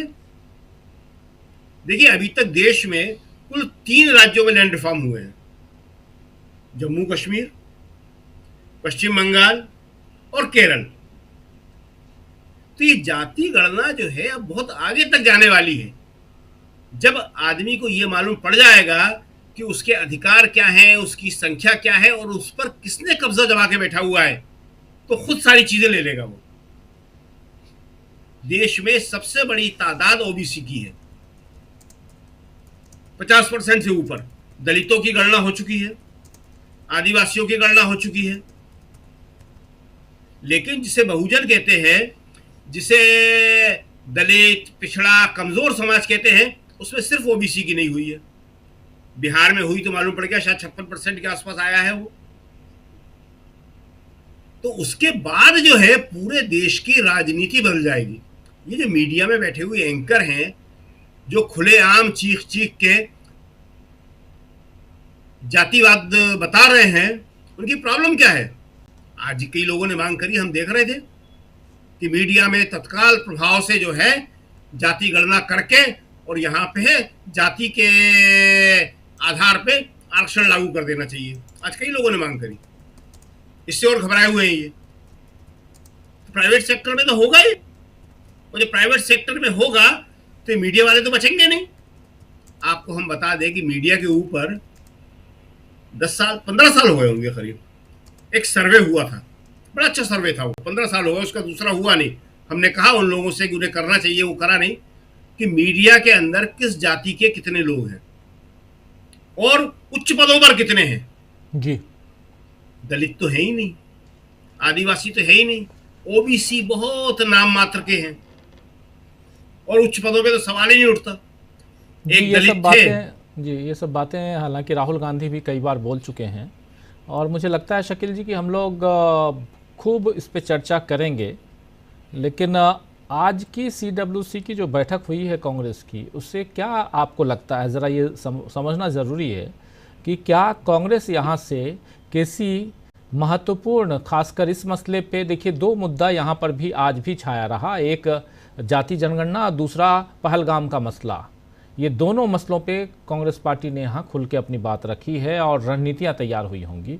इसलिए मैं आपसे पूछना चाहता हूँ कि क्या यहाँ से कोई मजबूत रणनीति बनकर बाहर निकलते हुए दिखाई देता है? कोई रणनीति बनाई गई है CWC में?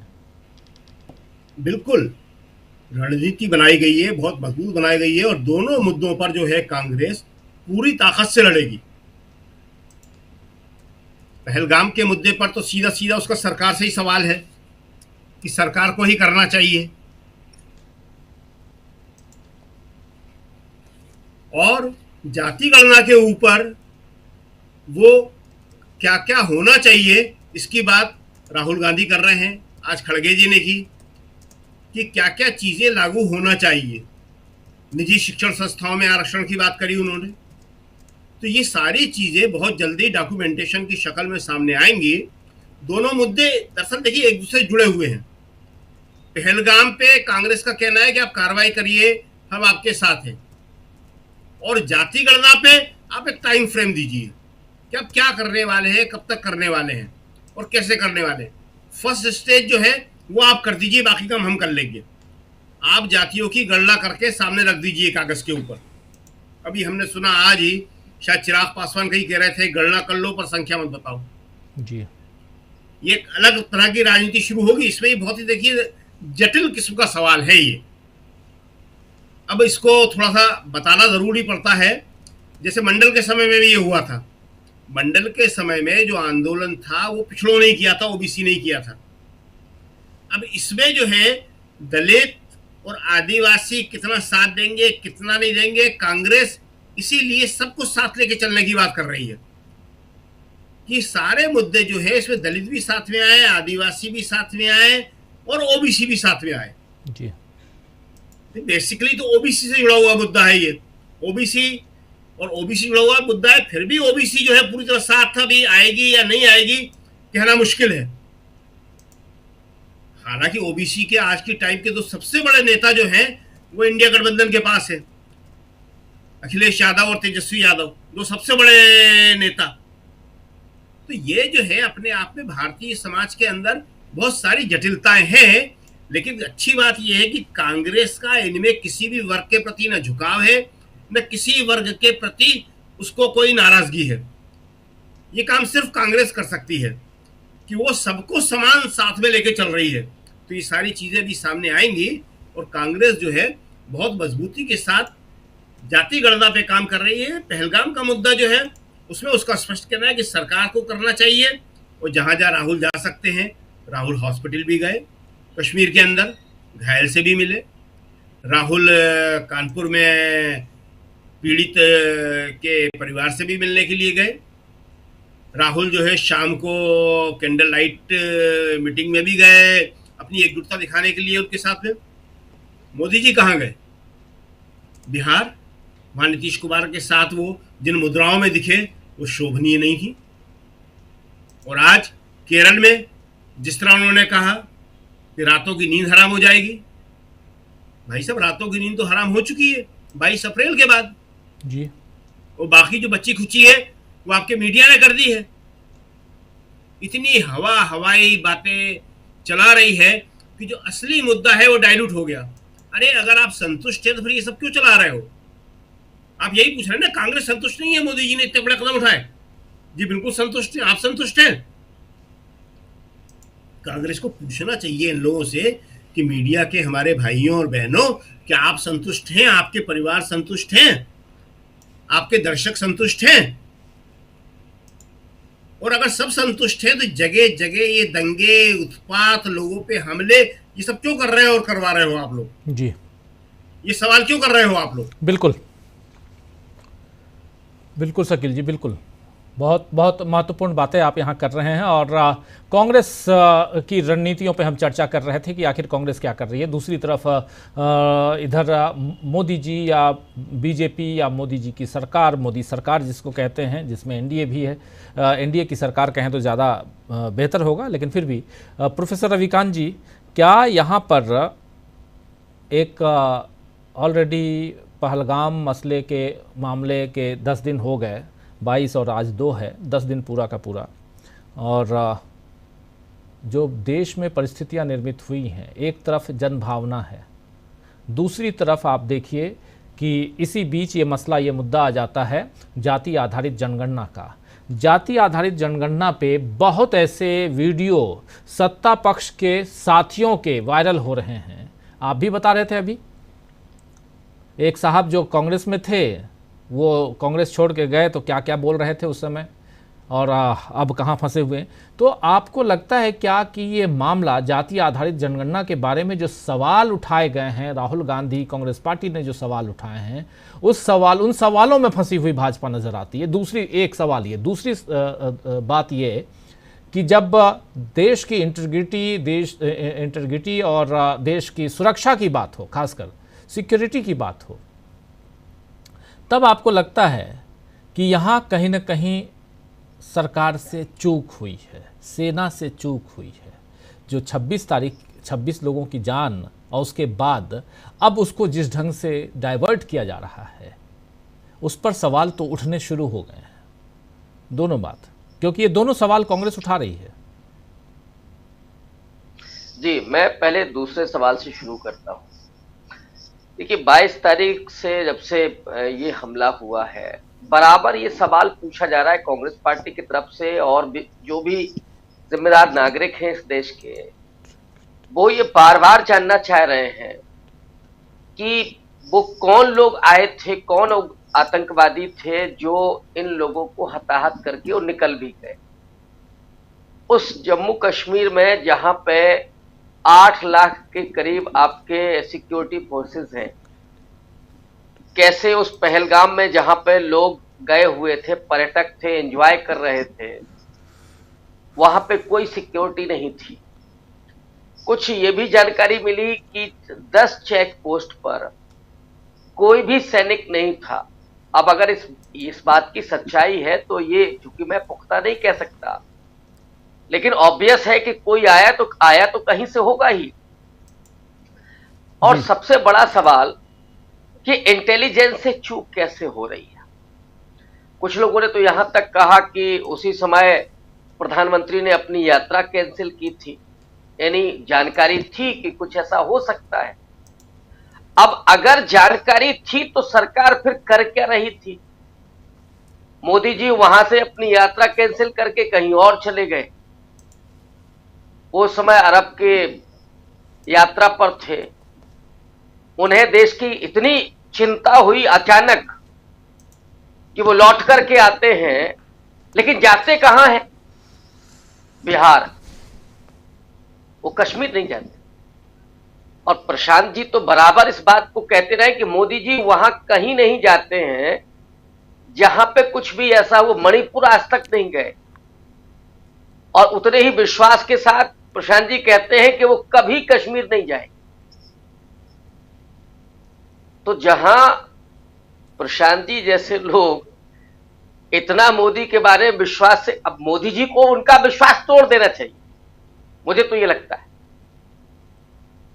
जाकर के और बता दें कि देखिए हम आए हैं, आप लोग झूठ बोलते हैं या आप लोग मेरे बारे में गलत परसेप्शन रखते हैं, लेकिन सच्चाई यही है। मोदी जी के लिए प्राथमिकता क्या है? बिहार में इलेक्शन। और उस दिन भी उनके चेहरे को अगर लोगों ने देखा होगा, वो नीतीश कुमार के साथ हंस रहे थे। पूरा देश मातम मना रहा था, गुस्सा था लोगों में, लेकिन मोदी जी को सिर्फ चुनाव की चिंता थी। कल केरल में थे, केरल में भी चुनाव आने वाले हैं। शशि थरूर थे तो बड़ा खुश थे साहब जी, आज ही थे। आज ही थे। तो केरल में वहां पे पी विजयन की तारीफ कर रहे हैं, शशि थरूर की तारीफ कर रहे हैं। अरे भाई, कभी कभी तो मुझे लगता है कि आरएसएस के बारे में हम लोग कहते थे ना कि इनको इस्लामोफोबिया है। अब तो मुझे लगता है कि पूरे बीजेपी को और खास करके नरेंद्र मोदी को राहुल फोबिया है। इनको इतना परेशानी है राहुल गांधी से कि राहुल गांधी एक सवाल उठाते हैं तो अब उसी का पीछा करते करते कैसे राहुल गांधी को कमजोर दिखाया जाए। तो ये कि हमने शशि थरूर को अपने बगल में बिठा लिया तो साहब हमारी ये जीत हो गई। अरे जवाब आपको देना चाहिए था पाकिस्तान को, मिसाइल दागनी चाहिए थी पाकिस्तान पर, तो आप शशि थरूर को बगल में बैठ करके आप विदेश नीति सुधार रहे हैं। पड़ोस में कोई ऐसा देश है क्या? एक नाम आप बता दीजिए कि जो भारत के साथ खड़ा हो। नेपाल और भूटान भी नहीं। ये विदेश नीति रही है भारत की कभी? एक भी देश आज भारत के साथ नहीं है। अमेरिका ने क्या कहा? मोदी जी तो कभी चाय बना करके पिलाते थे और बोलते थे कि ओबामा के साथ मैं तू तलाक में बात करता हूं जी। जिस देश में भक्त मंडली यहां से खाली हो तो फिर नेता ऐसी ही बात करता है। भक्तों को मजा आता है कि साहब तू तलाक में बात हो रही है। दो राष्ट्राध्यक्षों के बीच में बात कभी तू तलाक में हो सकती है? तो अब खैर लोगों को पसंद आता है कि मोदी जी ने ये कर दिया।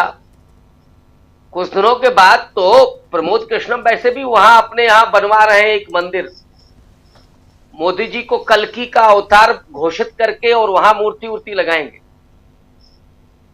अब फिर जितने भक्त हैं वो 15 लाख हमें लगता है कि वहां जाकर के फिर मांगेंगे, अभी तक नहीं मिला है। तो असल में होना वही चाहिए था कि देश के लोगों को आप जवाब देते। और मेरा अपना व्यक्तिगत मानना यह भी है कि जो देश होता है, सेना होती है, विदेश नीति होती है, वो लोगों से प्रभावित नहीं होनी चाहिए। सरकार की अपनी नीति हो और अपना निर्णय हो।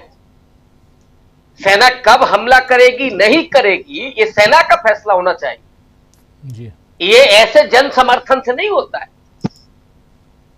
लेकिन सरकार का ये दायित्व है कि वो लोगों को भरोसे में ले, लोगों को संबोधित करे। अगर लोगों में कोई गुस्सा है तो पहले की सरकारें तो हमेशा ऐसी करती थी। ये तो 11 साल में एक भी प्रेस कॉन्फ्रेंस नहीं की है मोदी जी।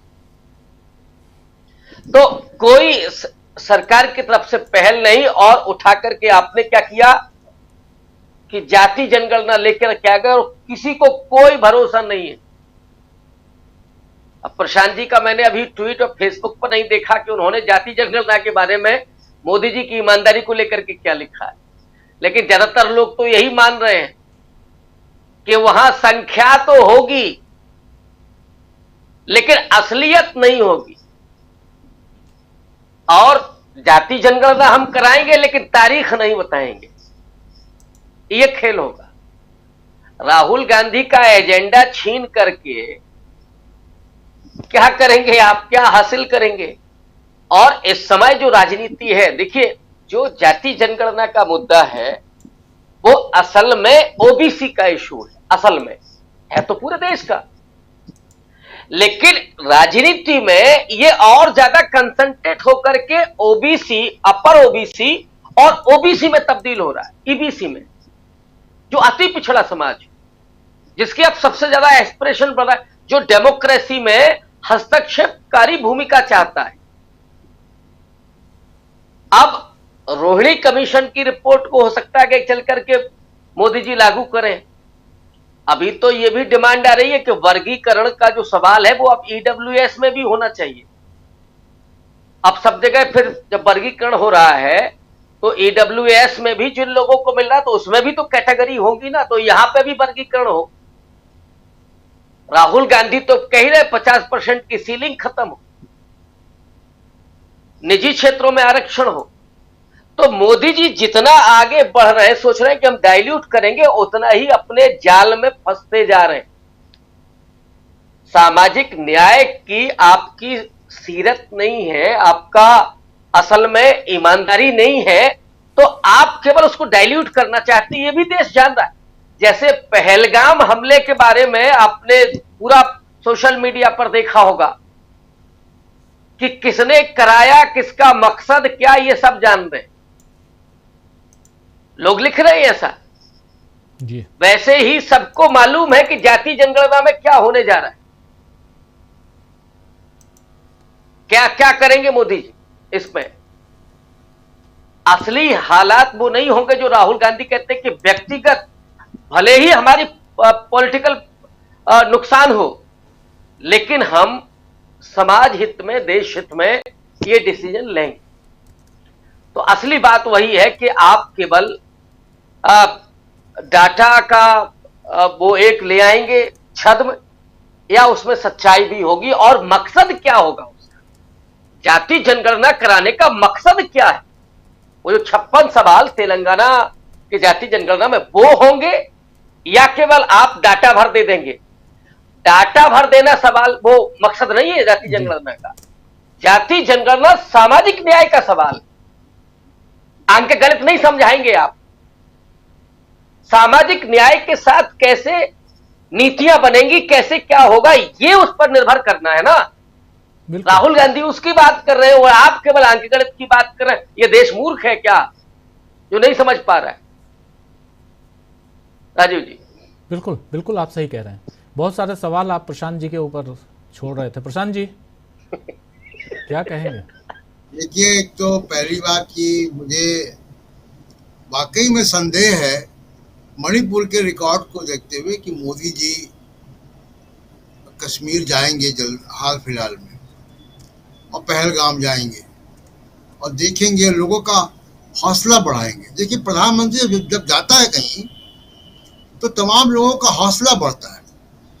आप देखिए, जब हम लोग कश्मीर में थे तो हमारे जाने से बहुत से लोगों का हौसला बढ़ता है। जो लोग हमको देख रहे होंगे देश भर में कि हम नाव पे बैठ के लाइव कर रहे हैं वहाँ पे, या पहलगाम के से लाइव कर रहे हैं, तो इससे लोगों का हौसला बढ़ता है कि जहाँ पे आतंकवादी घटना हुई है वहाँ से जाके ये लाइव टेलीकास्ट कर रहे हैं, तो हम भी जा सकते हैं। प्रधानमंत्री का जाना तो और बड़ी बात होगी। एक दूसरी बात ये कि देखिए, जातिवाद जनगणना पे मैं मोदी जी की बात को बहुत गंभीरता से नहीं ले रहा, क्योंकि वो बहुत आनन फानन में किया गया, एक जल्दबाजी में किया गया फैसला है, और वो केवल हेडलाइन मैनेजमेंट है। इनकी पहले की सोच नहीं है। सोच होती तो जनगणना पेंडिंग 2021 से है, आज 4 साल हो गए, अब तक तो आपने सुबुगाहट नहीं ली उसकी, कोई ना उसमें बजट है। दूसरी बात दो, देखिए, जो मैं कांग्रेस की जो प्रेस कॉन्फ्रेंस हुई उससे अगर कुछ मैं निष्कर्ष निकालूं तो कांग्रेस किस तरफ जा रही है।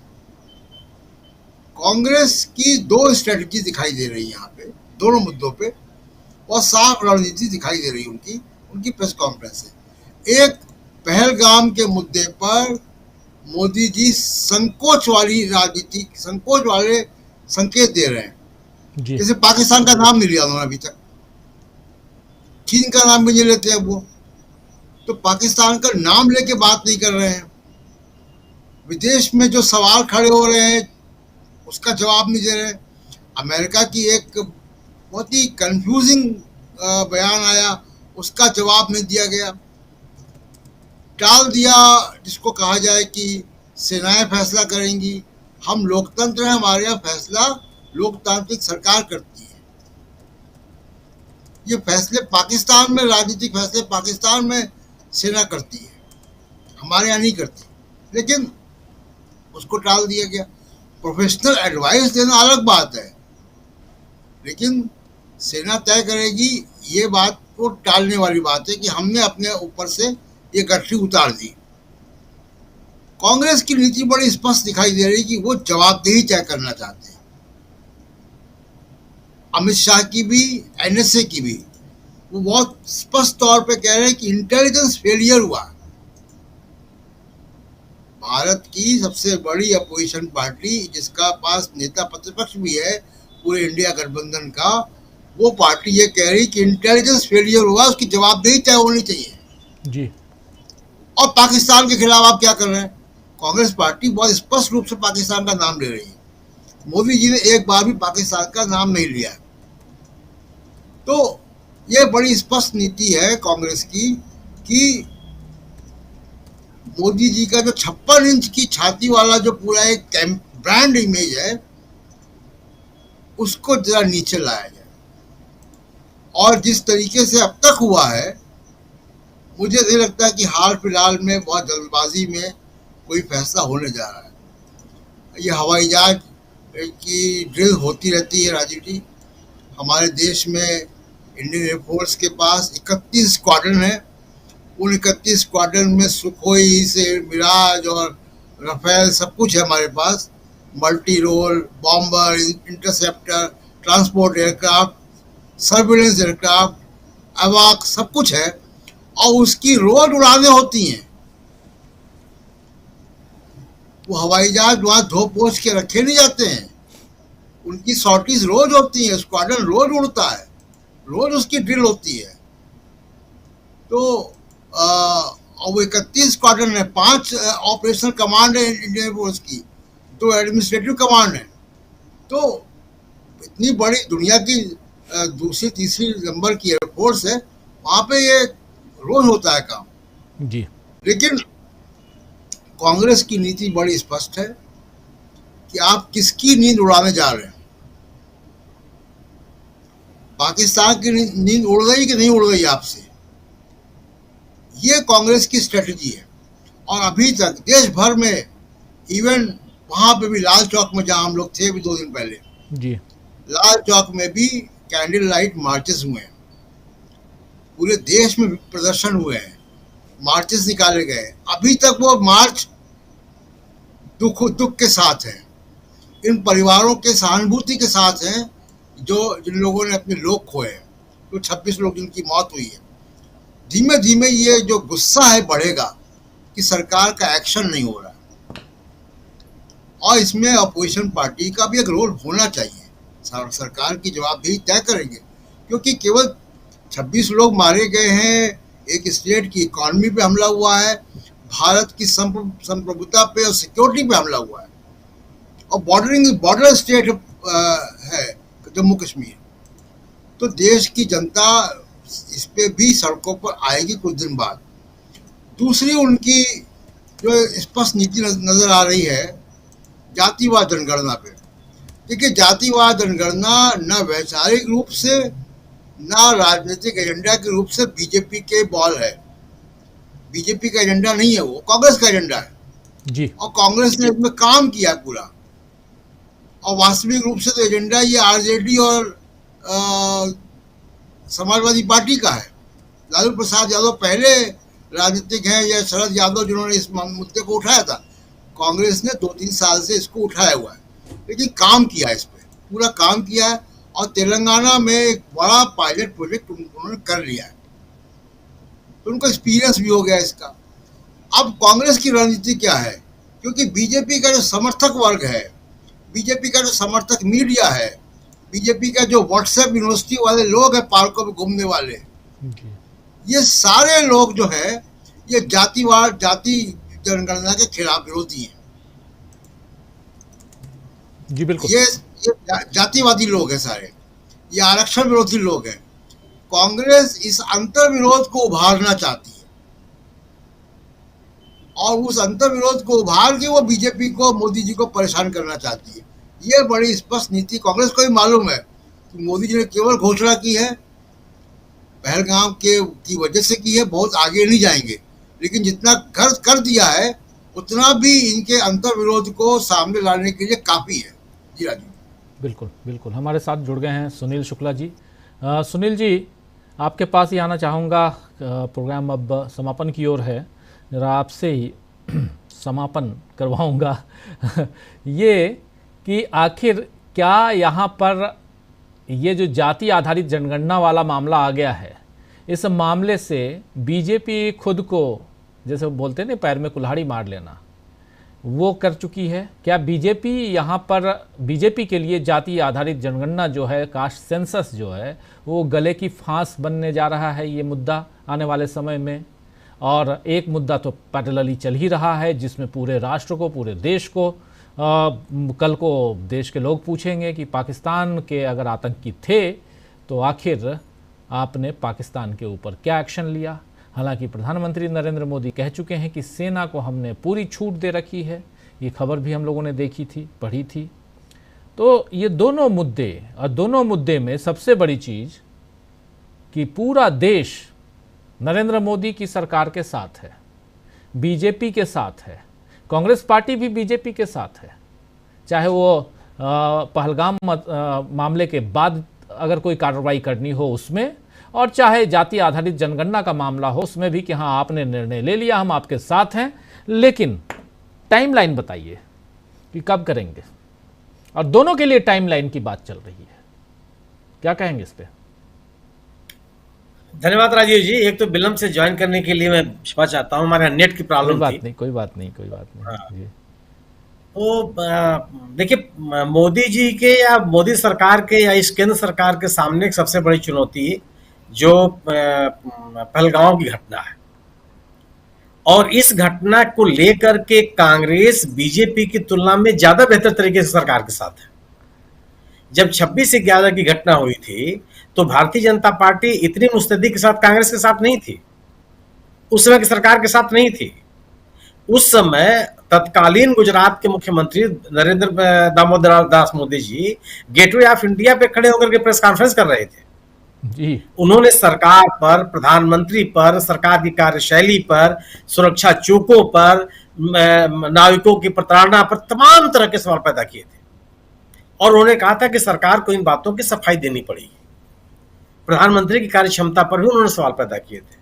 मोदी जी ने यह देश को सिखाया है कि इस तरह के सवाल पैदा करने चाहिए और आज जब कांग्रेस है तो कांग्रेस उस तरह के सवाल नहीं पैदा कर रही है।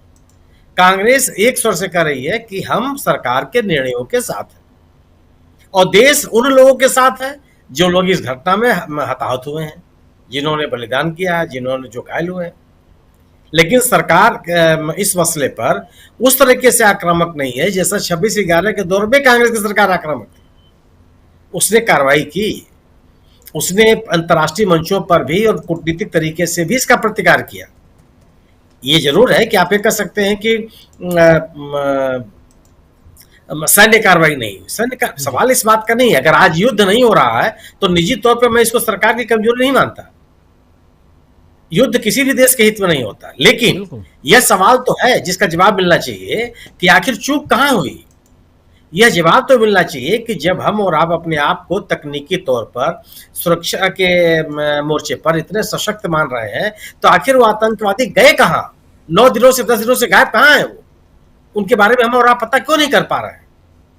तो जो हमारे पार्ट पर, सरकार के पार्ट पर जो गड़बड़ियां हुई हैं, जो चूके हुई हैं, उसके बारे में तो लोग जानना चाहते हैं और इन चीजों का जवाब सरकार नहीं देना चाहती।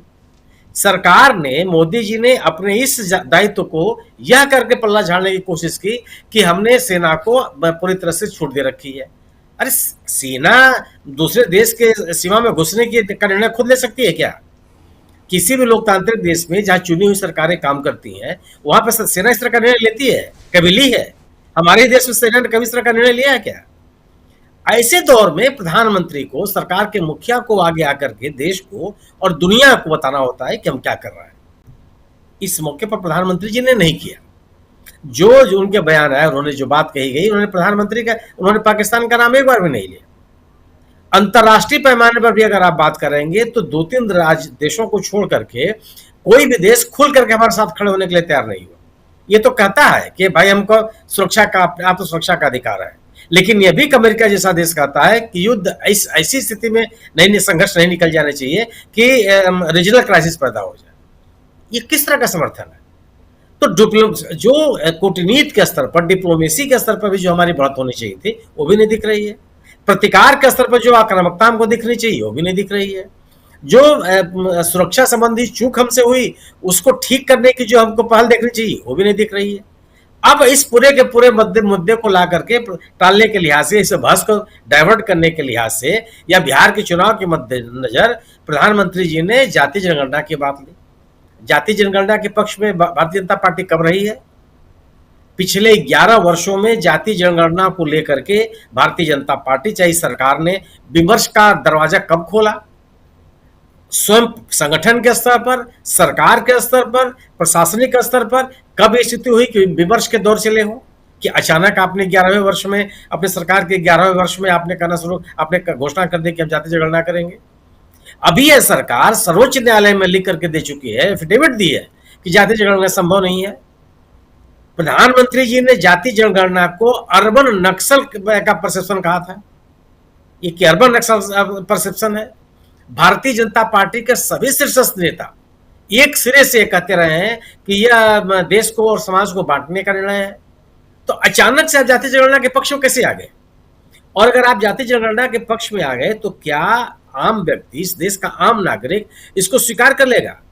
जो लोग, जो संगठन, जो नेतृत्व मनुस्मृति को अपना आधार मानता रहा हो, वो जाति जनगणना के पक्ष में कैसे खड़ा हो सकता है? जो समूह, जो राजनीतिक दल कभी भी सामाजिक न्याय की लड़ाई के पक्ष में नहीं रहा, ये तो यूपीए की सरकार ने भी आर्थिक सर्वेक्षण कराए थे, सामाजिक आर्थिक सर्वेक्षण कराए थे। उस यूपीए सरकार ने, ठीक है, उसके ऊपर आरोप लगता है कि वो आर्थिक सर्वेक्षण सामने नहीं आए, लेकिन उसके बाद जो 2014 से सरकार चल रही है वही निर्णय ले लेती। भारतीय जनता पार्टी के सरकार पर, तो पिछले एनडीए सरकार पर, अटल बिहारी वाजपेयी जी के नेतृत्व वाली सरकार पर भी ये आरोप लगते हैं कि जो संयुक्त मोर्चा की सरकार ने प्रस्ताव पारित किए थे उस पर वाजपेयी सरकार ने कोई कार्रवाई नहीं की। तो दो सरकारें, जो एनडीए जो सरकार चली वाजपेयी जी की 5 साल की पूरी सरकार थी, 2-4 दिन की सरकार तो नहीं थी, जो एक सरकार तो पूरी 5 साल तक चली है। और मोदी जी की सरकार लगातार 2 टर्म पूरे की और तीसरे टर्म में भी आ गई। तो जो आर्थिक सर्वेक्षण किया गया था उस आर्थिक सर्वेक्षण को ही बढ़ाने की बात करते, वो भी कभी नहीं हुआ। जिन लोगों ने सामाजिक न्याय की, सामाजिक सशक्तिकरण की, जाति जनगणना की बात की, वह हमेशा भारतीय जनता पार्टी के नेतृत्व के निशाने पर रहे। तो आप अपनी उन विफलताओं को इस नए मुद्दे के साथ दूर कर लेंगे, ऐसा संभव नहीं है। स्वाभाविक सी बात होती है, अगर मोदी जी यह कह देते कि देश का संविधान हम स्थगित करके मनुस्मृति को लागू कर रहे हैं, लोग मान लेते इस बात को, क्योंकि आपकी सोच के अनुकूल है वो। आप हिंदुत्व को बढ़ावा देने के लिए और हिंदुत्व की सोच को आगे बढ़ाने के लिए आप जाने जाते रहे, आपने कभी से इनकार नहीं किया। लेकिन जाति जनगणना कब से भारतीय जनता पार्टी का परसेप्शन नीति का अंग हो गया? कभी नहीं था। तो अगर पुलवामा की घटना से, पहलगांव की घटना से जो सरकार के ऊपर आरोप लग रहे हैं, उस पर गंभीर प्रतिकार के आरोप लग रहे हैं, चूक को लेकर के आरोप लग रहे हैं, हुई चूक को लेकर के कोई कार्रवाई नहीं करने का आरोप लग रहा है, इस आरोप से सरकार इस निर्णय से मुक्त नहीं हो सकती। ये ठीक है, स्वागत योग्य कदम है, इसका स्वागत किया जाना चाहिए, सभी लोग स्वागत कर रहे हैं। लेकिन इसका श्रेय भारतीय जनता पार्टी ले लेगी, ऐसा संभव नहीं है।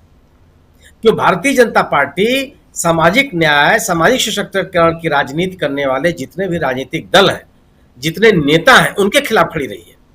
कर्पूरी ठाकुर के चाहे आप याद कर लीजिए, चाहे लालू प्रसाद यादव का नाम याद कर लीजिए, चाहे यहाँ सबसे बड़े पैरोकार राहुल गांधी हैं, उनको याद कर लीजिए। राहुल गांधी के बारे में क्या नहीं कहा गया कि भारतीय जनता पार्टी के नेता पूर्व केंद्रीय मंत्री अनुराग ठाकुर ने क्या कहा था राहुल गांधी के लिए? संसद में किसी चौराहे पर, चाय की दुकान पर नहीं कहा था कि जिस व्यक्ति के खुद के जाति का पता नहीं हो, जाति जनगणना की बात कर रही है, जो इतनी हेय चीज रही है भारतीय जनता पार्टी के लिए और भारतीय जनता पार्टी के नेतृत्व के लिए, वो इतने स्वागत योग्य चीज कैसे हो गई? गोया कि यह राजनीतिक व्यवस्था के साथ उठाया गया कदम है। तो राजनीतिक व्यवस्था से उठाया गया, राजनीतिक मजबूरियों को ध्यान में उठाया गया कदम कभी भी श्लाघनीय नहीं होता। यह एक राजनीतिक लाभ लेने की कोशिश हो सकती है। आपको अपनी विफलताओं की को छिपाने की अगर इस माध्यम से कोशिश कर रहे हैं, तो मुझे नहीं लगता कि भारतीय जनता पार्टी को यही सरकार में कोई लाभ होने वाला है। जी बिल्कुल बिल्कुल बिल्कुल।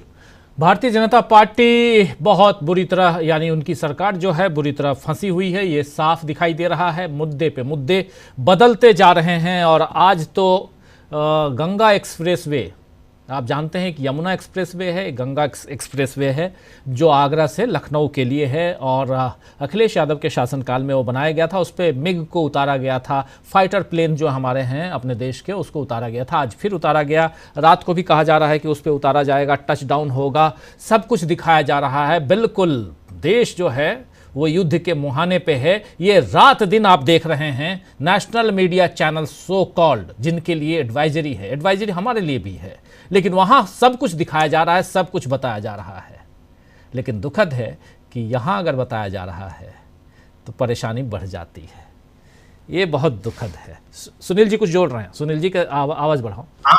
जी राजीव जी, आज यहाँ पे लड़ाकू विमान उतारे गए हैं, वो कौन बॉर्डरिंग डिस्ट्रिक्ट है?